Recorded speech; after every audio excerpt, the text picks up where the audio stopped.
Thank you, John. I hope everybody can hear me okay. As John just said, my name is Frank Hennessy. I'll introduce myself, although I know some of you, I recognise some of your names, so you may have done sessions with me before. I'm an examiner or a moderator for the GCSE speaking, and I have been for the last 2 or 3 years, as long as the paper's gone. And it's my job today to take you through the training session for the next couple of hours. Clicked onto the objectives, you can see there, that's what we're going to do. And as some of you will be aware, in the last 12 months or over the last 12 months, there's been quite a lot of interest in these sessions, and Ofqual has now set quite strict rules for these training events, which largely mean that the content of today's event, I really have to stick to what's there where it says objectives. So we're just going to focus on two aspects really. Those are the assessment criteria, which we're going to be working on, and then some examples of work or assessed work that you're going to be listening to, giving your marks, and then I'll come back with what the senior examiners or senior moderators have given, and we'll see how you compare with those, and I'll give you the reasons for them as well. It's a very hands-on session. I think we've had complaints in the past that some of the training sessions we do are very PowerPoint led. Well, in fact, the PowerPoint, as you will see, for today's event consists of very little other than largely activity 1, 2, 3, 4, etc. And you will be doing quite a bit, very practical, very hands-on. So with that in mind, if you have questions, by all means send them through. They go through to Will and he gives them to me at an appropriate time. I think before the event started there was a question from Trudy, which I won't deal with now, but if you could, Trudy, later on we'll be doing a presentation. That'll be one of the ones we'll be assessing. If you could resubmit the question then, and I will try and respond to it if I can. Okay, thank you. Well, we're going to get straight on actually to the activities, because basically we're going to go on to activity 1. So Will, if you could load the appropriate activity that I've just clicked on, and I will explain. Right, what we're going to do first of all, we're going to actually have a look at the transcript of a performance from last year. And I know this is different, this is a different way around, because what we're looking at first are the assessment criteria. We're going to deconstruct them basically, and you're going to work on them, and then I'll come back with some advice or our interpretation, if you like, of what the criteria mean. Now on the left hand side, certainly of my screen, and I'm trust your screen, you have there a transcript of a performance. It is at 62% at the moment. You can make it larger in a minute, but I will just explain what's going to happen. First of all then, this is a performance of somebody last year, and this is goes through 2 pages. See, they're all numbered all the way through there, and what I'm going to ask you to do first of all in the next 5-10 minutes maybe is to look at the 3 boxes at the bottom there. You've got information related to box number 1, interaction box number 2, ideas and points of view. Now we've taken these from the content and response box of the assessment criteria. I know there are other issues such as spontaneity, elaborate responses, unpredictability. We'll come to that in a while, but first of all we're going to focus on information related to the stimulus. So all I'm asking you to do is to have a good look at this script or transcript, and then the box on the left hand side, we're asked to say whether you think that the candidate has supplied comprehensive information related to the stimulus, which I'll mention in a minute. Is it detailed and relevant? Is it relevant but some omissions? Is it limited information, or is it minimal, or is it worth nothing at all? So basically you're asked to look at it. Is this comprehensive and detailed? Is it detailed and relevant? Is it relevant but some omissions, and limited information? Now the word omissions there relates to the task sheet, and you don't have the task sheet. I have a task sheet here which is actually very limited for this candidate.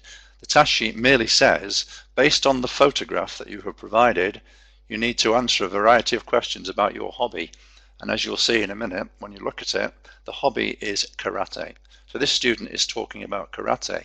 Now when it says omissions, well, the thing is almost certainly and entirely about karate, so there aren't any omissions.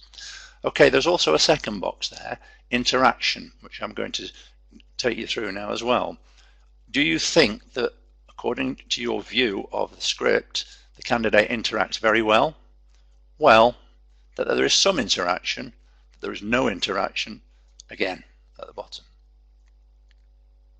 Again, you have a look at it and you see what you think. Interaction is one of the key criteria in the assessment of speaking. And the third and final box, there on the right hand side, it says expresses ideas and points of view. And again, you're asked to think, well, does the candidate express and explain a range of ideas and points of view, that's POV. Does the candidate have little difficulty in expressing and explaining ideas? So the difference there, you've got a range for the top box, you've got some ideas for the second box. Third box gives opinions but rarely expands. Fourth box, unambiguous opinions, presentation of opinions but very limited. And the final box may be an opinion here or there, or is it worth no box. So basically, next 10 minutes, 5 to 10 minutes, if you have a look at the script and decide which boxes you think that the candidate should have a mark in. So I'll leave you to do that for 5-10 minutes. Okay, thanks, Will. As you can see, 11 people have, out of 15, put down that they think it's comprehensive and detailed, and the other 4 have said detailed and relevant, which means that the vast majority of you think it's in the higher branches of the assessment criteria, and that's correct. I think I would have stuck with the former there, comprehensive and detailed, because it is, the candidate does say rather a lot. It is detailed. We know a lot about karate, what it means to this candidate, to this girl. I think it was a girl, I think comprehensive and detailed fills that up. Because what do we mean by comprehensive and detailed? Basically what we mean is that, do I at the end know a lot more as a marker or a moderator than I did at the beginning about this student and the task at hand? And in this case, I think we do. We know quite a lot about what karate means to her. The second scenario, again, thanks, Will, for broadcasting the result. You see, it's slightly more even divide here. 8 people think that she reacts very well, whereas 7 interacts well. Well, clearly it is up there or thereabouts. Now, it's this issue of interaction, and I think this is one that causes a little bit of uncertainty at times. I mean, what we mean by interaction basically is that the candidate copes with whatever is thrown at him or her. Interacts well doesn't necessarily mean, it certainly doesn't mean, that the candidate just goes off on one. What it definitely doesn't mean is that the teacher gives a stimulus, the candidate speaks for 2 minutes, teacher gives another question, the candidate speaks for 1 minute, teacher does another, because that's not interaction. In fact, it's limited interaction. What it is, an interaction, is just that the candidate responds to whatever is thrown at him or her and copes with it well. It doesn't mean necessarily that it's just 3 or 4 utterances from the question, because I think that's the opposite. I think that would not be the case. So interaction is key, genuine interaction, and interaction is two-way. It's question and answer. And sometimes you do get candidates who are clearly very capable, but they speak on and on and on with minimal input from the teacher, and I'm afraid that is limited interaction. Okay, so I think this candidate interacts very well. As you can see, I think there are, well, if you look at it, there are 28 utterances, so that'll be 14 questions and answers. And before anyone says to me how many questions, there isn't an answer to that. But in this case, it does appear that the candidates responded very well. And the last one, ideas and points of view. 10 say expresses and explains a range of ideas and points of view, and 5 go on to the second one. Well, it's there or thereabouts again, isn't it? This candidate clearly does have opinions which she does share us. I mean, for example, if we just look at the very first utterance there, parce que, straight away, j'adore, c'est ma passion, j'aime, etc. So she does give opinions. And I think what happens when you say expresses and explains, it's not just a question of saying I like, it's I like because. And that's what we expect of higher level candidates, which quite clearly this candidate is. Okay, so those are three of the key assessment criteria. We're going to move on using the same transcript to look at some different areas here where you're going to be asked to look at elaborate responses, spontaneity and unpredictable issues. Now, on the right hand side you have what's called a chat box. Now there's two. One at the top says spontaneity and unpredictable questions. One at the bottom says elaborate and expanded responses. Now, as you can see, the utterances on the left are numbered, and that's so that you can put what appear to be examples of, for example, if you think number 2 is an elaborate and expanded response, you can put a number 2 in the box, and that's where you can do it. You can put a chat box in, so you could write down elaborate response number 2, 5, and whatever. So that's what I want you to do out now. Look at elaborate and expanded responses. And I know I haven't defined for you spontaneity and unpredictable. I'll do that later. Okay. The idea is for you to work on the assessment criteria and see how they work for you. Okay. So if you can, just type in the box, have a look through the dialogue. I think I would start with the elaborate and expanded response one first, because I think that's an easier one than spontaneity and unpredictability. Okay, most people seem to have commented, and it sounds like a party political here. I agree with Jackie. Yes, if I go to the elaborate responses first, elaborate and expanded responses, effectively almost all of them are elaborate, because by an elaborate response we just mean, it doesn't necessarily mean question log answer, question long answer. It's not meant to be monologues. An elaborate response is one that just goes a bit beyond the bare basics. So for example, in answer to a question, do you like swimming, the answer could be yes. But another answer would be, I enjoy swimming because it keeps me fit and healthy and it gets me out of the house. So that would be an elaborate response, and on that basis almost all of them are elaborate responses in this case. Okay. The second area, so an elaborate response does not have to be a long piece of conversation or dialogue. An elaborate response is just taking it on a notch or two. I like tennis because I go to the cinema at weekends. For example, last weekend I saw, etc. That's an elaborate response. Now, with regard to spontaneity and unpredictability, of course you're right. We can't really tell without listening to it. And we don't have this one. I've not heard this one. All I have is this script. That's all I've been given, same as you. It is hard to judge. It's much harder to judge. And some people say there that, well, Jackie says, and a lot of people agree with her, it does sound prepared. I don't know. We can't assume that. We'll have to assume that it isn't, okay?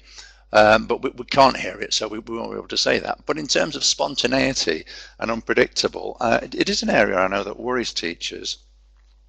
I think what we mean by spontaneity, spontaneity is basically for the teacher to take his or her next question from the pupil's response. In other words, you follow where they lead. So if they say, I like cinema, for example, you say, oh, who's your favorite actor? Have you seen a film recently, etc. If they say, I like knitting, you could ask them questions about that. So spontaneity is you following where they lead. It's trying to move away from this preset list of question and answers.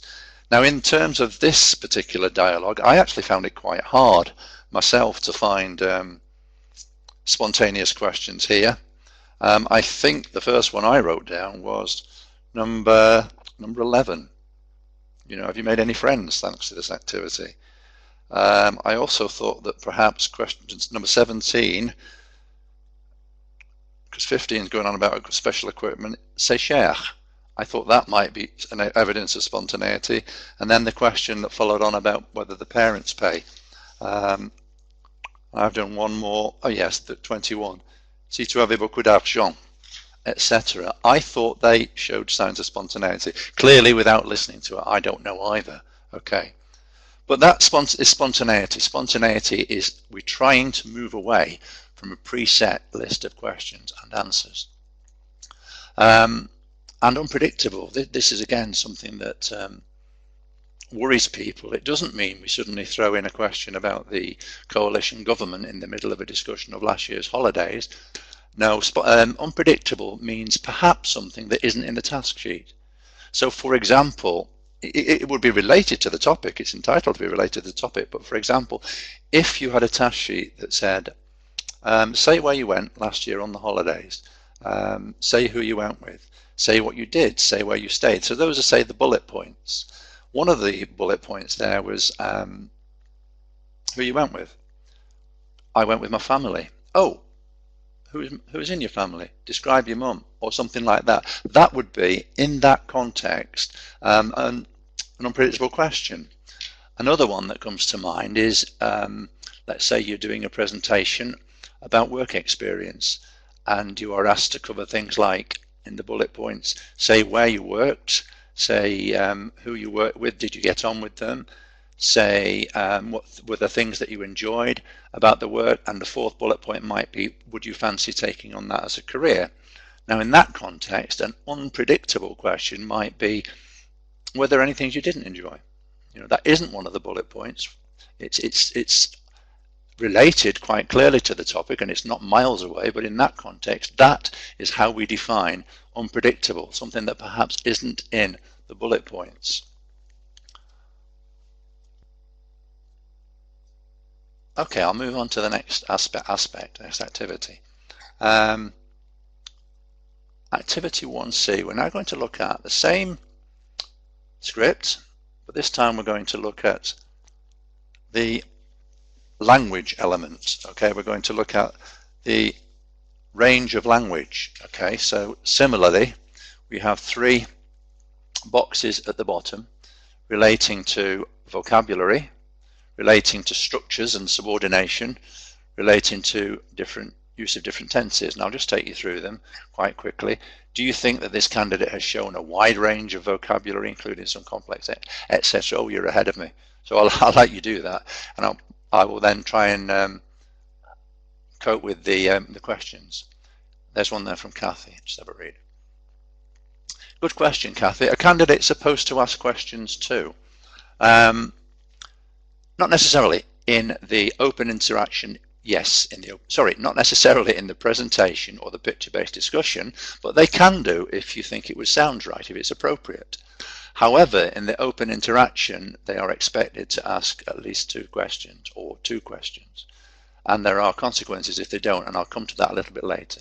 So in general, only in the open interaction are they required to ask questions. Are they supposed to ask it? If it helps the conversation, if it sounds natural in one of the others, then that's fine.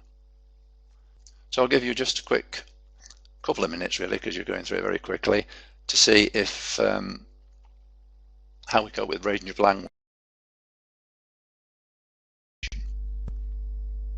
Okay, I think most people have voted now, and in fact in most cases you've scored it very highly. And there is a wide range of vocabulary, and there are some complex items. What do we mean by complex items? Well, it's things such as, well, there are preceding direct objects there are pronouns, a variety of tenses, object pronouns. It's very good. Structures and subordination, again, most people scored it very highly, as they did with different tenses and time frames. In fact, it was pretty competent all the way through, and there was a wide range. And subordination, I'm sure you realize, is basically things like past good, it's extended sentences, etc. There's a comment there just coming and says, surprised to see it in conversation there's very little reference to the picture. I thought from last year's training the first minute had to be based on the picture. No, up to a minute you can base on the picture, and yeah, you have a point. You know, it doesn't have to be based on the picture. The picture there is just the starting point. Clearly it's a picture of karate, and she does speak about karate, so it doesn't have to be the first minute. No, it's up to a minute if you do a presentation, and it doesn't have to be doesn't have to be that way at all. Picture is only meant to be a starting point, a sparkle. Okay, I think we'll go on to the next one now, the final one of these, 1D.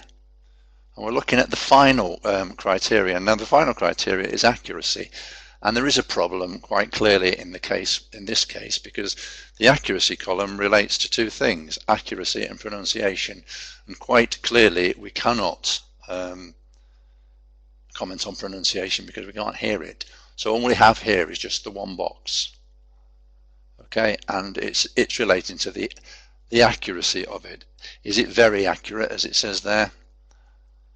With insignificant errors, or generally accurate with some errors, etc. So again, if you have a look at that for the next minute or so. Okay, I think most people find that it's very accurate with insignificant errors, or generally accurate. Well, it is. It's bordering the top marks, or there or thereabouts. In terms of accuracy, basically, just a couple of issues to mention with regard to the criteria. For 5 marks for accuracy, the criteria says, I have it here so I'll read it, some errors, especially in more complex structures, but generally accurate. The implication of that, and I'm not sure everybody's aware of this, is that to score 5, you do need to have at least attempted to use some more complex structures. Okay, this is to get away from, occasionally in the past, somebody could keep a very, very simple dialogue that could score quite highly for accuracy. Now on this specification, to get 5 marks, which is a very good mark, you would need to score at least, you would need to use some more complex structures, the sort of things that I listed to you a few minutes ago. Okay, now that, I'm sure that's something that people haven't done before, and I think that was why it was decided to do that, to look at the transcript, because it does give you a different perspective. The rest of the evening, I'm sure you'll be delighted to hear, if that's the right word, we're going to actually listen to samples and do it in a more traditional way. Okay, so but I'm going to first go back to the presentation. I'm going to take you to the next slide, which is actually the grade boundaries. Now I'm not able to comment a great deal about them there, but that particular candidate that you have just looked at the performance of, and quite clearly this is a problem, the fact that we couldn't hear it, but that candidate actually scored 26 for that piece of for that performance. The mark awarded was actually 27, 16, 6 and 5. So that was the candidate scored from the top box for content and response, the top box for language, and from the second box for accuracy. So that was 16, 6, 5, which is the mark for that particular candidate. So I've just got a couple of questions from Kathy there. Oh, I answered that one. Jackie, yes, can you define an insignificant error? It might be le or la, things like that, mistaken, something like that. And there is another one actually that I ought to give you. For example, unambiguous, that was a word with the language. Yeah, it may include different tenses. I'm just reading the criteria, perhaps with some ambiguity. Something that is ambiguous or unambiguous might be j'ai allé au cinéma. It's wrong, j'ai allé, but the meaning is clear. But something like je suis allé au cinéma demain, that's ambiguous. You're not quite sure what that candidate means. So ambiguity is an area I should have defined. I'm just looking at a couple of questions from Wendy. How do we judge generally more than 50% accurate? I would think if it's more than 50% accurate, it's going to get more than 50% of the marks. Yes. Okay, we're going to now move on to a different section. Now we're actually going to move on to actually listening to some samples. Okay, and what we're going to do first is we're going to have a look at the task. Now in this case there isn't a task, and that's one of the things that makes the moderating job very, very difficult. We were not given a task sheet for this particular candidate, but as soon as she starts speaking, it's pretty obvious that she is speaking about her best ever holiday. Okay, she starts it. It is a presentation. It is a presentation and discussion. Now when we're marking a presentation, there are some criteria. In fact, when we're marking them all, there are some marking principles that we adopt. And one of them with the presentation is that the presentation has to be at least 1 minute. Okay, so for presentation and discussion, the presentation has to be 60 seconds. If it isn't 60 seconds, there's a deduction of 2 marks. Okay, so for a presentation and discussion, the presentation has to be 1 minute. If it's less than that, there's a deduction from content and response of 2 marks. Now, while I'm dealing with these principles, I might mention the other 1 or 2. The whole test, and this is for all 3 task types, so for presentation and discussion, for picture-based discussion, and for the open interaction, the whole test is supposed to last between 4 and 6 minutes.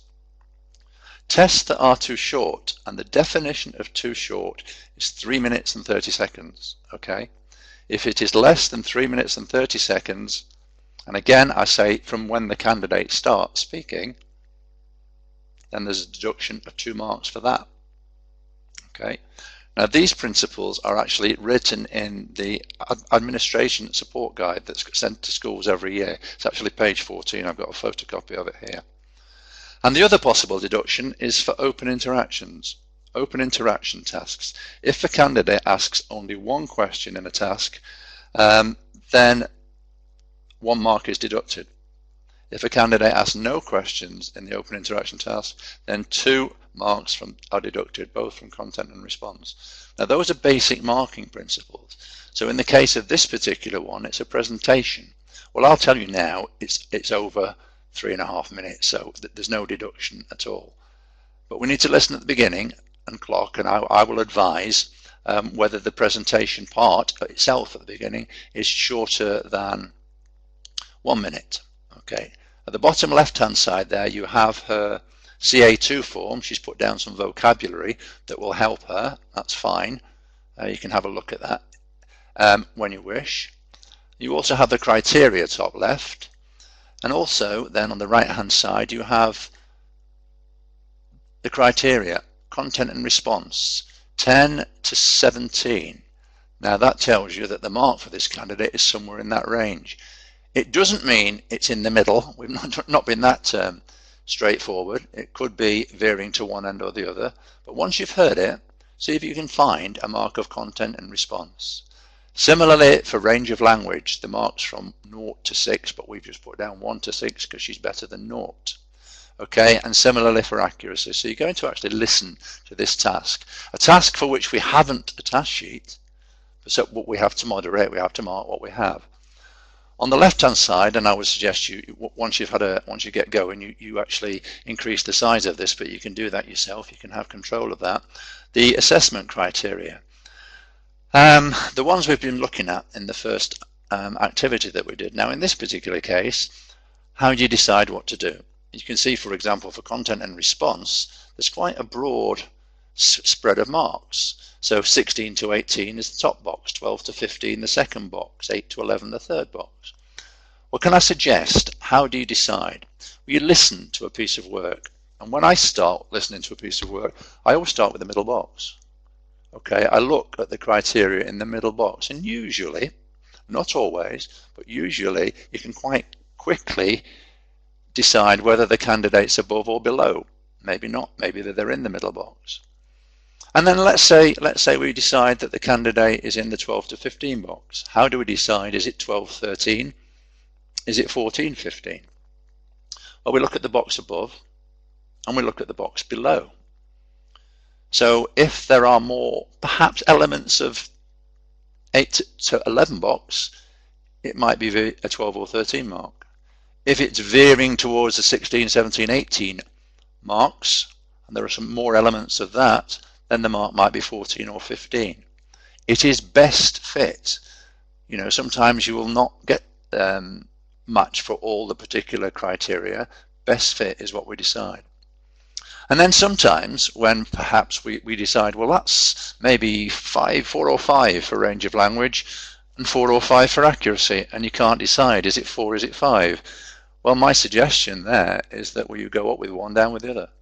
5 for language and 4 for accuracy. Because if you're saying it's borderline for both of them, then perhaps that candidate deserves 9. Okay. So that's a way of looking at this now, this candidate is speaking about her favorite holiday. Okay, Will, if you would start it whenever you're ready. Tu peux commencer. Bonjour, je vais vous parler de mes meilleures vacances. Quand j'avais 6 ans, moi et ma famille, nous sommes allés à Singapour en été. J'ai passé les vacances les plus merveilleuses de ma vie là-bas.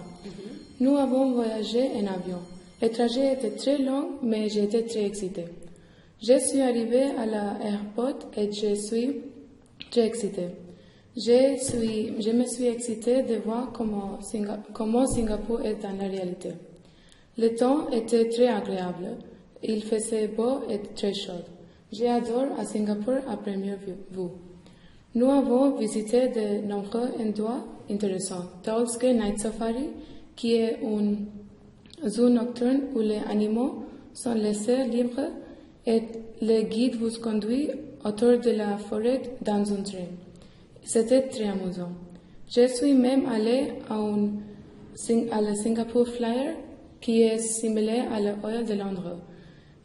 C'est un peu effrayant et l'altitude était très haute.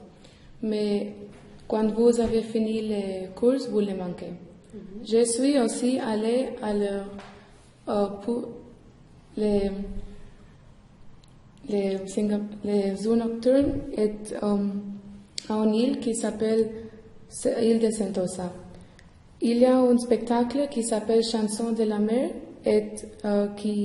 où les personnages agissent une danse dans le milieu de la mer.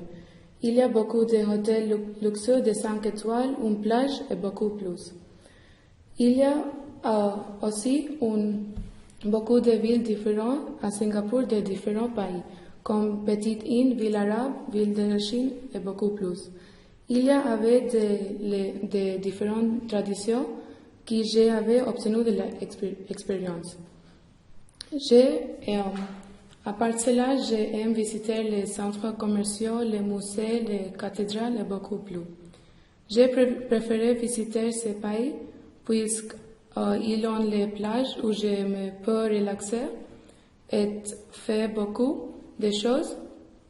J'espère que je vais les visiter bientôt, comme c'est le pays le plus magnifique que j'ai jamais vu. D'accord. Et où aimes-tu passer les vacances normalement? Normalement, j'aime passer mes vacances à l'étranger en général. J'aime visiter de différents endroits et avoir des expériences. D'accord. Et où est-ce que tu es allé en vacances l'année dernière? L'année dernière, je suis allée en Inde et je me suis à une île qui s'appelle Goa. Avec qui tu es allé? J'ai allé avec ma famille et la famille de mon ami. Et tu es resté où? J'ai resté à la maison de la famille de ma mère. C'était très bien et très confortable. D'accord. Est-ce que tu as acheté des cadeaux?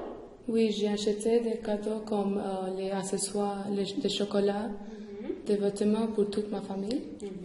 Où vas-tu en vacances cette année?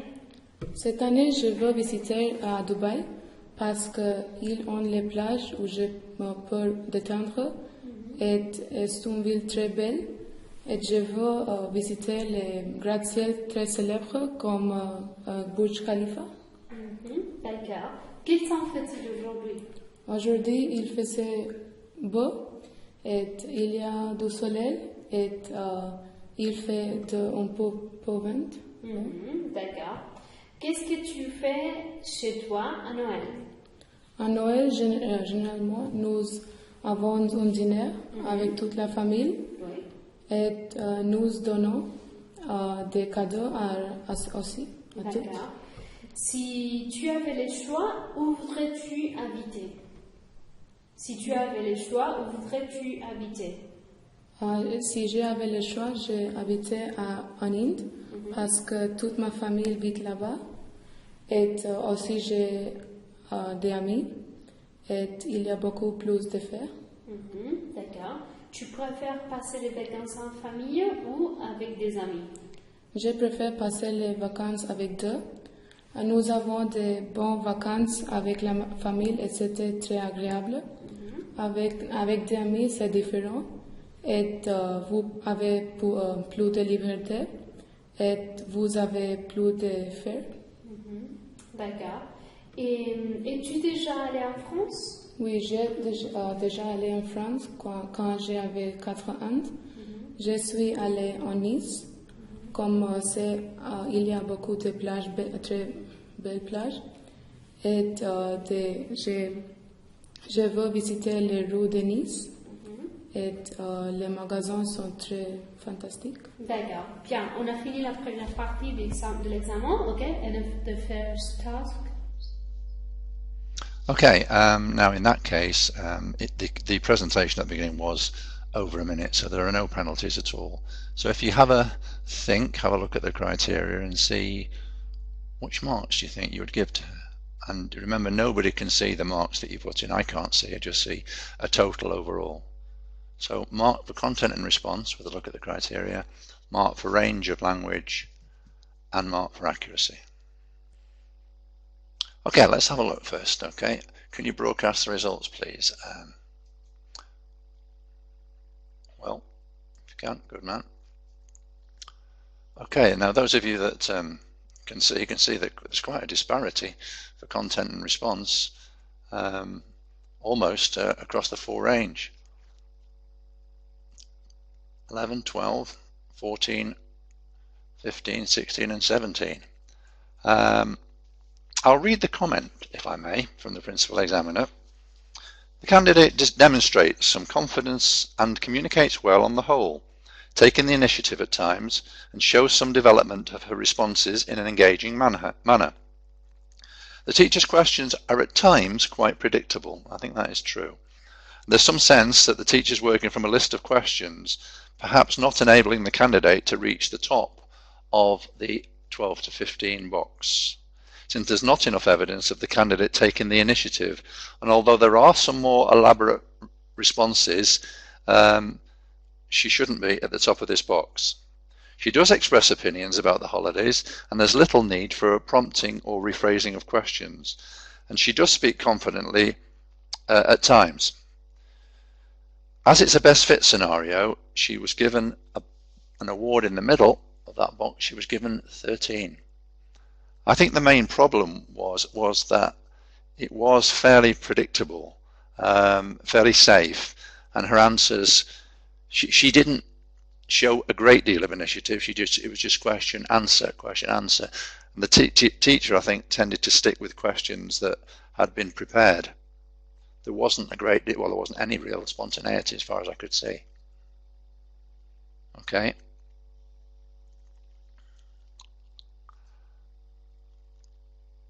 Now, range of language. We have a narrower band here, 2, 3, and 7. In actual fact, I'll read the comment again and then give you the mark.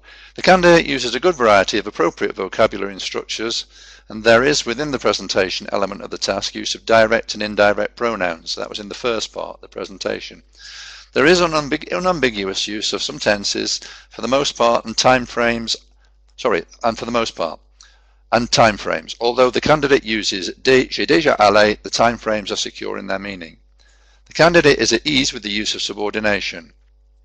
The performance is just worth 5 marks, so that actually agrees with the majority of you. Okay, and for accuracy, we have it split between 3, 4 and 5, and the mark awarded was actually 4. She does attempt to use more complex language on a few occasions, but not enough to satisfy the 5 mark band. However, there are a few errors of verb formation with the wrong auxiliary verb, and on occasion there's lack of an auxiliary. Overall, communication isn't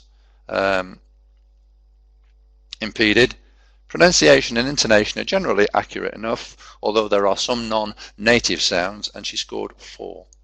So the overall mark for that candidate was 13, 5 and 4. 13, 5, 4. Now, if she had doubled that performance, she would have scored 44, which would have been, by the skin of her teeth, a grade A. Okay, so 13, 5, 4 would have been a grade A, because 13, 5 and 4 is 22, and it was 44 for an A. Okay, I've had a couple of questions through. They've actually been, I can't see the full entire question, so I've had to sort of delay. That's why I needed to speak to Will. One question about presentations. Last year we were advised to keep the presentations between 1 and 2 minutes, and I think that's good advice. Basically, make sure you get past the minute. So I would perhaps suggest making sure it's a minute and a half to 2. So that you've got past the 1 minute, but I think that leaves plenty of time for the interactive part of the task. What we don't really want is presentations that are 3.5 to 4 minutes, because that leaves only time for 2 or 3 more questions for less interaction. There's a question then now from Kathy. Can you please clarify take the initiative? Yes, it's the candidate who takes it on a little bit. For example, what do you do at the weekend? At the weekend I like going to the cinema is a fair answer. At weekend I like going to the cinema. For example, last Saturday I saw. That's taking the initiative. Sorry, I think there's another question from Natalie. I'll just try and find it. Why did the first one get so much higher when that seems much higher? Again, we can't really say because we didn't hear the first one, because sometimes, you know, you talk about them being prepared. Sometimes when they are prepared, it's kind of given away in the way they speak, and we didn't hear the first one, so we can't say that, and I hadn't heard the first one. I just think that I have actually, unusually, got this script for the second one, and other than the presentation, which was quite full and quite in depth, her answers tended to be very much shorter than the previous one. There wasn't as much initiative and there wasn't as much expansion or elaboration as with the first candidate, and that's presumably why the mark was awarded. Okay, so I'm ready to move on to another activity, another sample, activity 3.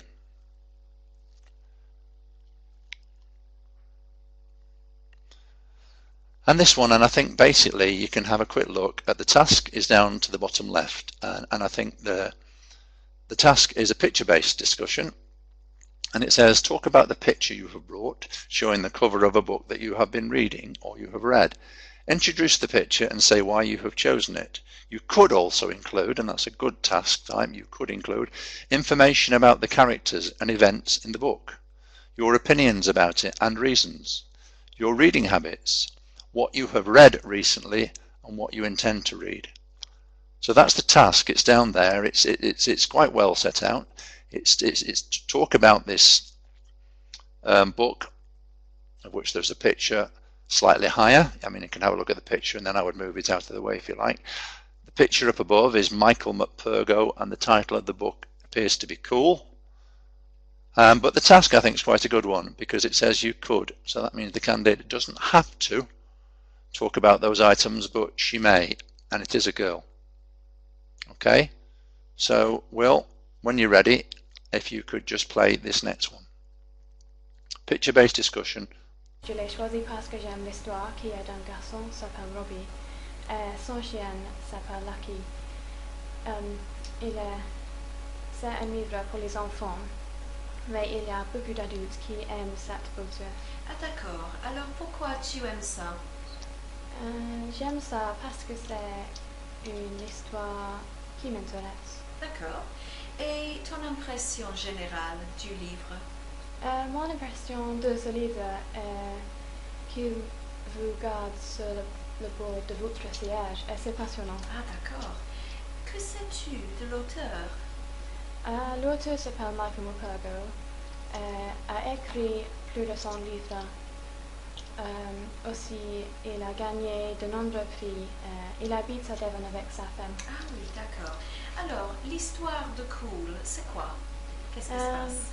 L'histoire est quand un garçon s'appelle Robbie chasse après son chien s'appelle Lucky dans une voie d'une voiture et finit dans un coma pensant que le chien est mort. Beaucoup de gens visitent, y compris son footballeur préféré, mais rien ne lui apporte la connaissance. Enfin, les parents de Robbie arrivent clandestinement avec son chien parce que le chien n'est pas mort, et Robbie se réveille. Ah oui, donc c'est une jolie histoire. Et qui sont les personnages principaux? Les personnages principaux Robbie, ses parents, son chien. Oui. Et décris-moi Robbie, par exemple. Robbie qui est un garçon qui grandit, aussi il adore le foot. Et les parents de Robbie, quelle est leur situation? Les parents de Robbie sont divorcés, mais il aime le fils. Le fils, oui. Oui. Et ton personnage préféré, c'est qui? Mon personnage préféré est Robbie parce qu'il a décidé de se vivre. Oui, oui. Et la meilleure partie du livre pour toi, c'est quoi? La meilleure partie du livre est quand Lucky réveille Robbie. Ah oui. Et donc, tu as déjà décrit qu'est-ce qui se passe. Qu'est-ce qui se passe à la fin? À la fin, Robbie joue au foot avec son joueur de foot préféré, c'est son rêve. Ah oui, d'accord. Donc, tu recommanderais ce livre? Oui, je recommanderais certainement. Ah bon, d'accord, merci. Alors, qu'est-ce que tu as lu récemment? Récemment, j'ai lu Roses for Mama de Jeannette. Et c'est quel genre de livre? C'est une histoire d'amour chrétien. Ah oui. C'était une histoire. D'accord, ok. Et tu as aimé ce livre? Oui, j'ai adoré ce livre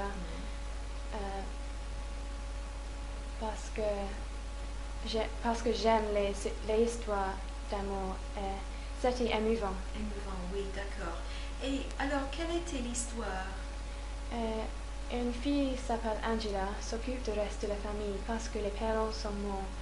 Elle est fiancée, mais plus tard elle rompt. À la fin, se marie avec une amie proche, s'appelle Fane. Ah oui, d'accord, oui. Et est-ce qu'il y a un personnage que tu n'aimais pas dans ce livre?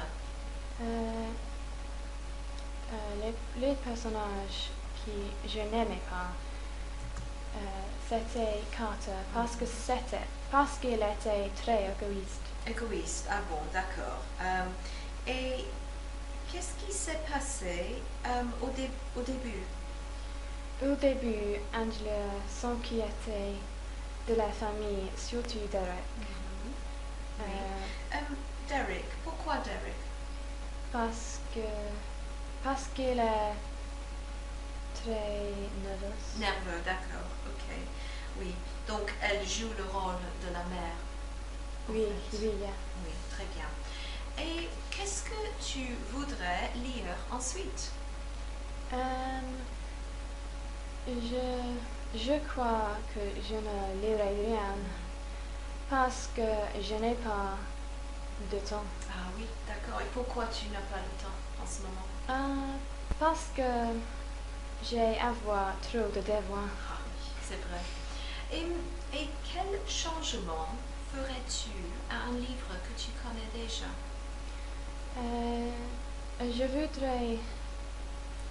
Je voudrais changer résistance à une fin heureuse, car à la fin sera le personnage principal et moi, c'était triste. Oui, ça c'est vrai, oui. Et est-ce que tu voudrais être écrivain? Non, je n'aurais pas écrivain parce que je n'ai pas d'idée. Oui, c'est difficile comme métier, je suis sûre. Et en général, tu lis quand?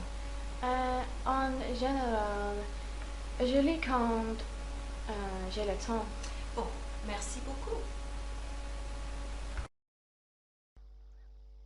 As you will see in the content and response box, there's a bit of a dichotomy. Really, there's 11 to 13, 8 people reckon, and 15, 3.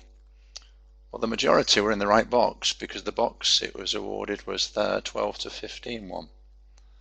And I'll read the comment from the principal. The candidate demonstrates confidence and communicates well, taking the initiative at times and developing her responses in an engaging manner. The teacher's questions are appropriate to the responses of the candidate, allowing her to take the initiative and interact well with the teacher examiner. Due to the different context of the question, it's clear that she coped with some unpredictable questions with success. However, though she's afforded opportunities to perform in the top box, she doesn't reach that. There is a little hesitation after the initial presentation, but she clearly responds confidently for the vast majority of the task, and it was felt that she was nearer to the top of that box than to the bottom. In fact, the mark she was awarded was 15, which I'm guessing will surprise some of you. Okay, I think it's because she did respond. You didn't sense that it was the same set of questions for every candidate. You may have thought that she struggled a little bit later on when the question seemed a little bit more spontaneous, but she was awarded 15. Okay. If I move to range of language, and we've got 3, 4, 5 really given as the mark, with the majority of people thinking she was worthy of 4. And the comment, she used a good variety of structures and vocabulary, and the language is clearly more than adequate for the task, although there is some repetition of the vocabulary route. However, she does use expressions such as, and these were good points, qui m'intéresse, je l'aime parce que, je l'ai choisi parce que. There is good use of description, and she is at ease with the use of subordination. She does use tenses for the most part pretty confidently, although there are some errors, and the performance was it was felt into the 5 box. So it was a 15 and a 5. And for accuracy, again the marks spread 3, 4, 5. Well, I'll read the comment here. Although there are some errors in more complex language and structures, these do not affect the communication of the task. However, the formation of some verbs is inconsistent and errors are not isolated. And although the piece is mostly accurate, it prevents the candidate getting to the top mark band. Her pronunciation and intonation, and that is one of the criteria, are generally good, and the piece is easily understood. She again scored 5. So I imagine some of you will be a bit surprised by that looking at your marks. The mark awarded was 15, 5, 5 for that candidate.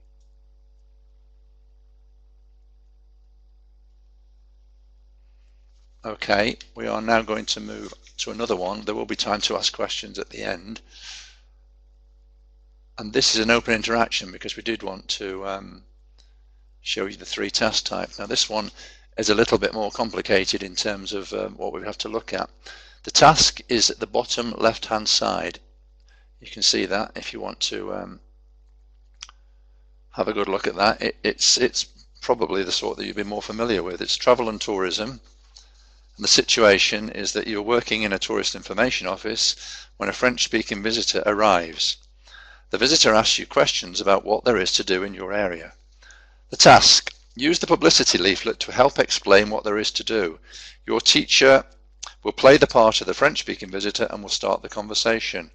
Now, then, as you can see, there are some bullet points. It doesn't say he or she might ask about, and that is advice I would give to you, that it would be a good idea to. I mean, it can't in this case, so it would seem that the candidate has to ask about suitable accommodation, has to deal with that, about transport, restaurants, places of interest, which places you would recommend for teenagers, facilities, etc. And it says at the bottom, be prepared to ask questions in your discussion. If you remember what I said earlier, in an open interaction, questions are, if the candidate fails to ask questions, there are potential penalties. Further up, you have the CA2 form that the candidate has. Now, to be perfectly honest, this CA2 form we can almost ignore for the simple reason that this candidate actually at this centre did 2 tasks one after the other, which is not a thing I would recommend, to be perfectly honest, and all the vocabulary on this sheet, it seems, relate to the other task, so we can almost ignore that one. So we have an open interaction, okay, where the candidate the length is fine. There's no problem with the length. Again, I want you to listen to it and see if you can get the marks. If you look again to your right hand side, the content and response mark is in a different range, but again, don't be too misled by the fact that it starts at 6. Okay, I would say, well, you could hide the TA2 form for that one. It's not, we don't need it. and if you could then play it. And off we go. Okay. Bonjour, ça va? Bonjour, mademoiselle. Je voudrais savoir si vous pouvez me dire où je pourrais loger avec ma famille. Il y a un hôtel très bel dans la côte, ça s'appelle Melia Costa. Ce n'est pas cher et c'est très confortable. Les chambres sont très grandes et je crois que votre famille sera très bien dans l'hôtel. D'accord, merci. Alors, l'hôtel, c'est près de la côte, mais c'est au centre-ville? C'est au centre de la ville? Non, c'est dans la côte. On peut voyager dans le centre-ville en taxi ou avec le métro. Alors, il y a des métros. C'est cher le métro? Ce n'est pas cher, mais ce n'est pas confortable. D'accord, ce n'est pas confortable, mais au moins, c'est rapide? C'est un métro rapide? C'est rapide, mais c'est plus rapide de voyager en taxi. D'accord. Alors, est-ce que vous pouvez nous recommander d'aller dans un restaurant? Il y a plus de restaurants. Il y a des tapas bars, c'est très typique dans la région. Et ce n'est pas cher. Les restaurants sont un peu chers. Et il y a des fast-foods, par exemple le Burger King, le McDonald's. D'accord, ça c'est bien parce que je voyage avec mes enfants. Et les enfants, normalement, ils aiment beaucoup les hamburgers. Alors, et en ville, qu'est-ce qu'on peut visiter? On peut visiter les différents centres commerciaux et les différents magasins. Il y a plus de magasins, ce sont très grands et ce n'est pas cher, mais je préfère les centres commerciaux parce qu'il y a des restaurants et les magasins. Alors, on peut aller au centre commercial. Et qu'est-ce que vous pouvez me recommander pour aller avec mes enfants, avec les enfants ou les adolescents? Il y a un parc thématique très amusant, ça s'appelle Tivoli World. Et c'est beaucoup de gens le visitent tous les jours. Je l'aime beaucoup et je pense que votre enfant vous m'aimez. Ok, d'accord. Et quoi d'autre est-ce qu'on peut faire dans la ville? On peut visiter les musées.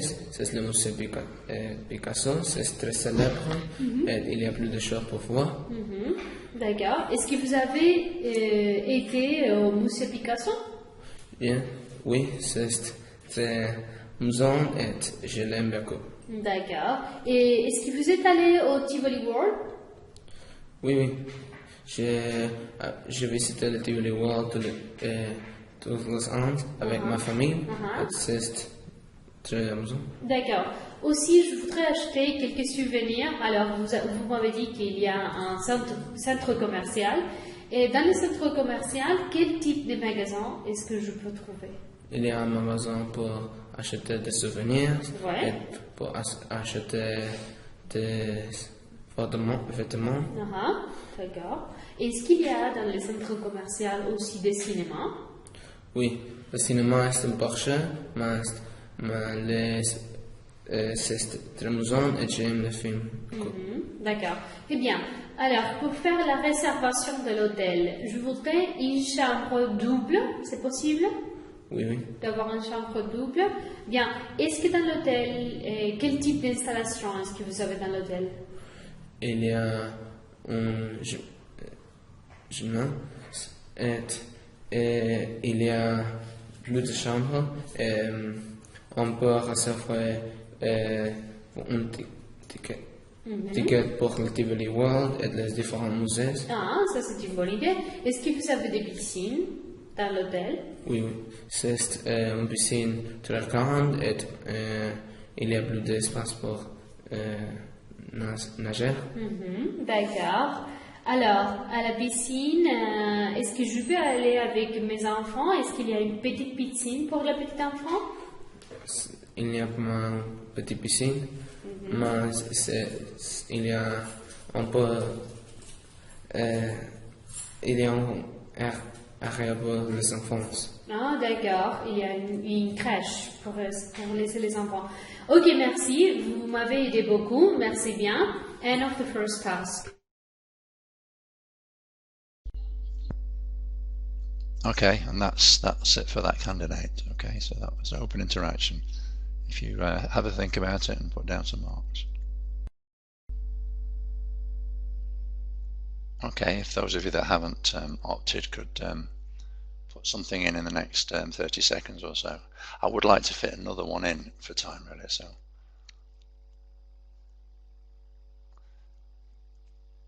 Was an open interaction.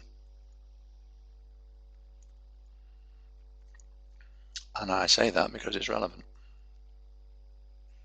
in terms of the assessment.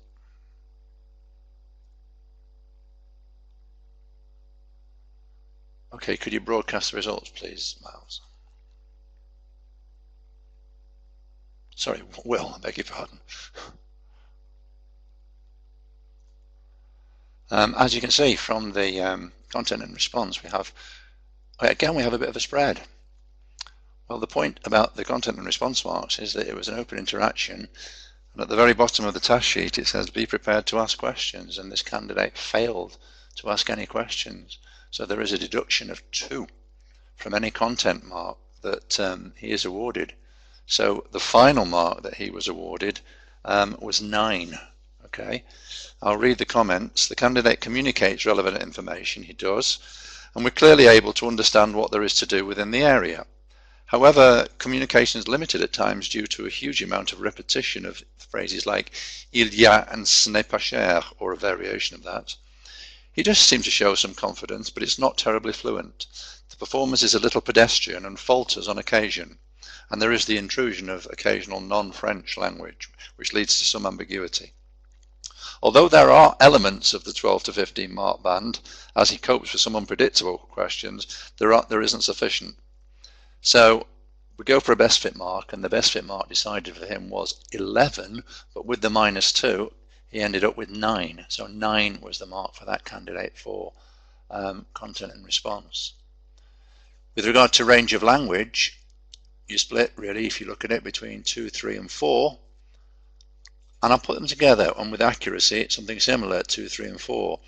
Well, I would suggest that that candidate was borderline at 3, 4. I think 3 is a bit harsh for language, for the simple reason that yes, there was subordination, there were direct object pronouns on a couple of occasions, and he did successfully use tenses other than the present, so he was awarded 4 using the best fit scenario, I think, for language.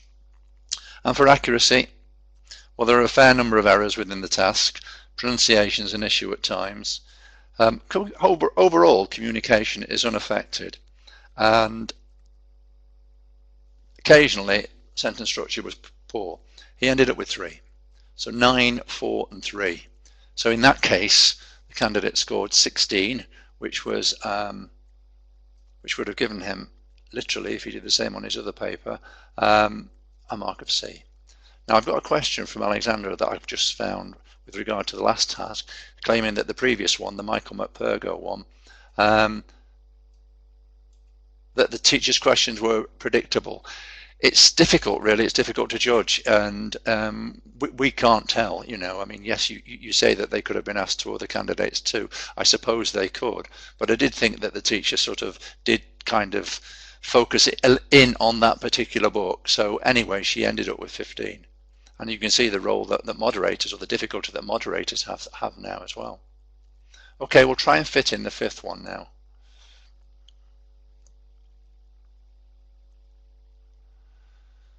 And you do have this time a CA2 form, and if you look at it, it's in the middle box. It's ever so well, it looks quite impressive. It says prepare a short presentation on one of the following aspects of school life: subjects, uniform, school day, and plans, daily routine, future plans. For the remainder of the time, up to 6 minutes, you'll be asked a range of topics on other areas of the main topic area. So it's a bit complicated, but basically the candidate, it's a boy, has been asked to do a presentation on one of these aspects of school life, and it will be followed then by a conversation about school life. And you can see his CA2 form straight away, there are issues with it because there are sentences and it's not supposed to use sentences. But I'll let you listen to it, okay, because we want to get on in terms of time. One thing I will say is his presentation appears to be short. It was actually, you will hear 57 seconds of a presentation, but in actual fact that was the way it was edited. At the beginning he did say je m'appelle and gave his name, so we have to edit that out. So in actual fact it wasn't penalised for being short because he did speak in French for 2 or 3 seconds before the bit that you hear now. So if you're ready, Will, if you could just play this particular candidate. Il y a 164 élèves et plus 18 profs.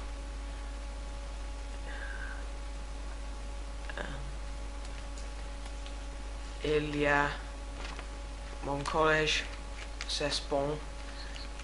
Le compagnon, le collège mixte. Je vais parler ma matière préférée, l'EPS, parce que j'aime le sport, c'est très actif.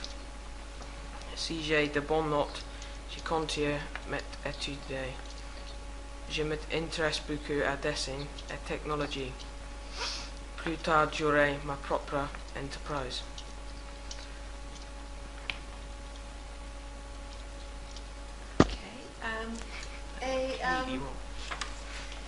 D'accord, c'est très bien. Alors, ta routine, tu te réveilles, tu te lèves à quelle heure en semaine? Je me réveille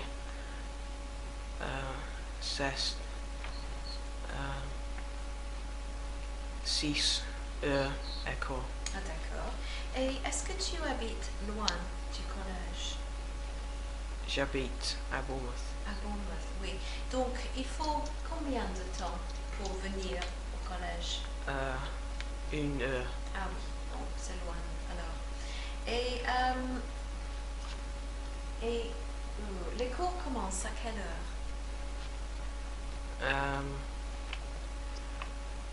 C'est 9 heures école. 9h15, d'accord. Et à midi, pendant la pause déjeuner, qu'est-ce que tu fais? Je mange un sandwich et bois de coca. Très bien.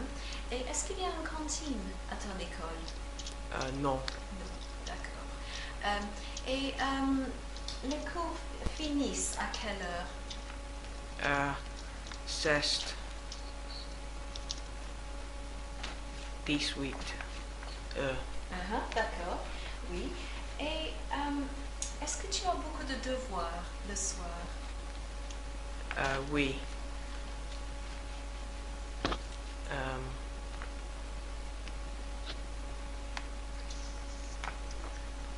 1 heure. Ok. Et quelle est ton opinion des devoirs? C'était bof. D'accord. Et hier, c'était jeudi, d'accord? Qu'est-ce que tu as fait comme cours jeudi, hier? L'anglais, le français, le EPS, le dessin. D'accord. Et c'était une bonne journée pour toi?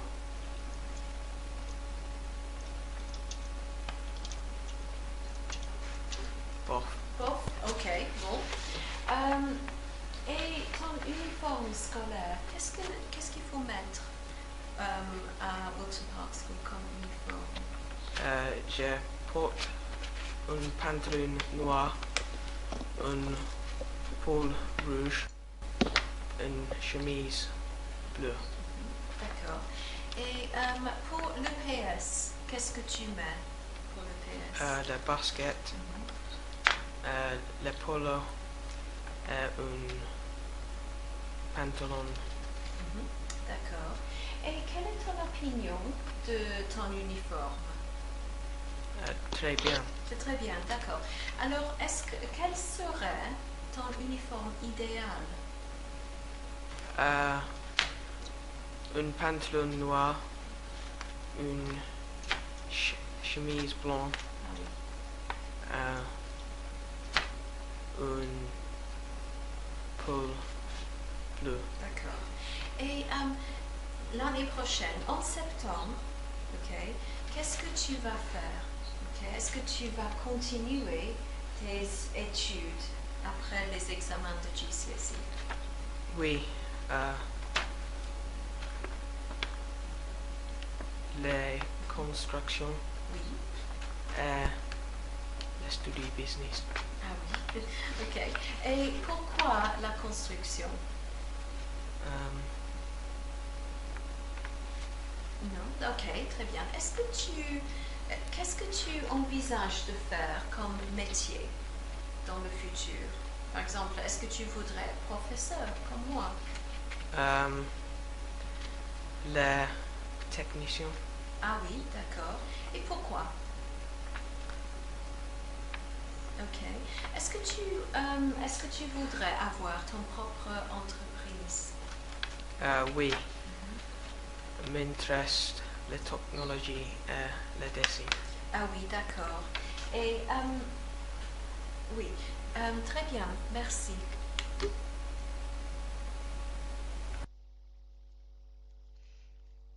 Okay, if you could, well, reasonably quickly, because it's only 5 minutes or so to go, put your marks down, please. I've left the CA2 form, I'm going to refer to that.